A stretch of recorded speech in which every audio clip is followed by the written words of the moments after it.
We get so angry sometimes during arguments, right? And when we get angry, we typically take actions outside of who we want to be. I want to talk about how to handle yourself during arguments when emotions run high in today's Message for Monday, a useful message for teens in 4 minutes or less.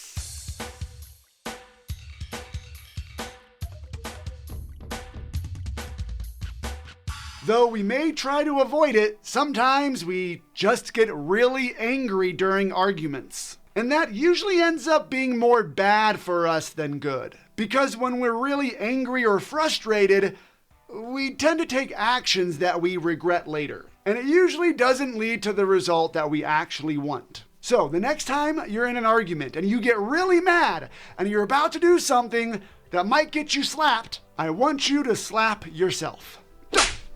Okay, I don't want you to actually slap yourself, but SLAP is an acronym to help you remember these 4 steps to calm down. Step 1 is stop.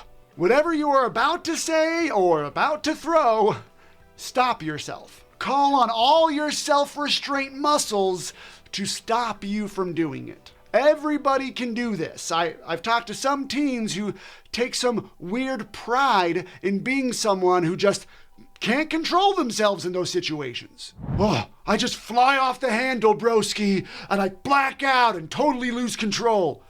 Don't believe that about yourself or make that part of your identity. You can totally create enough self-control to not punch that wall. After you stop yourself, the next step is to leave. Walk away from the situation. I know that might seem hard to do, especially if you're in an argument with your parents. I can see how turning your back on them and walking away in the middle of an argument might totally make things worse. But don't do it that way. Clearly communicate to them that you need some time to calm down. In fact, it's even better if you talk to your parents ahead of time, like right after watching this video, and tell them what your plan is. Mom, Dad, I want to get better at self-control. So if we're ever in an argument, I might need to step away to calm myself down. I'll let you know when I need to do that. And then I'll totally come back after and we can finish having the conversation. I think every parent would be totally down for that. Once you leave, you gotta continue the slap with get some air. This doesn't mean just step outside and get some fresh air, but I'm talking about getting some air by doing some controlled breathing. I like to do the physiological sigh. It's 2 breaths in through the nose, back to back, without breathing out in between, then letting air out through your mouth on a S sound for as long as possible. It looks like this.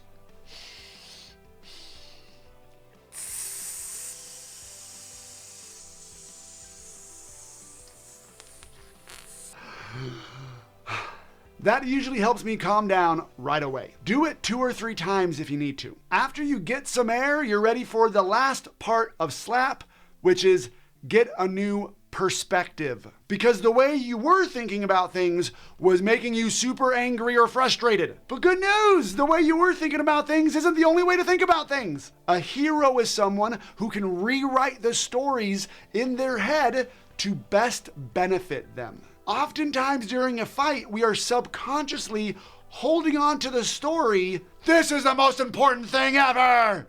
When really, if we took the time, we can get ourselves to think, this isn't as big of a deal as I'm making it, which would really help us calm down. So get a new perspective by finding that story that is making you so angry and rewriting a different version of it that you can still believe, but that will help you calm down. The next time you are on the top of that anger ladder in full-fledged fight mode, I want you to slap yourself.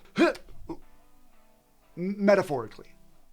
I hope you found that video helpful. You know, if you were in Sidekick to Hero, my gamified mindset training program for teens, you would have received experience points and coins for watching it. Plus have access to like a bunch of videos and courses to help you become the confident, goal-crushing hero the world so desperately needs right now. If that sounds like your kind of thing, go grab a parent and go over to sidekicktohero.com and start your free trial today. Or, just keep watching my videos here on YouTube and get 0 experience points and coins.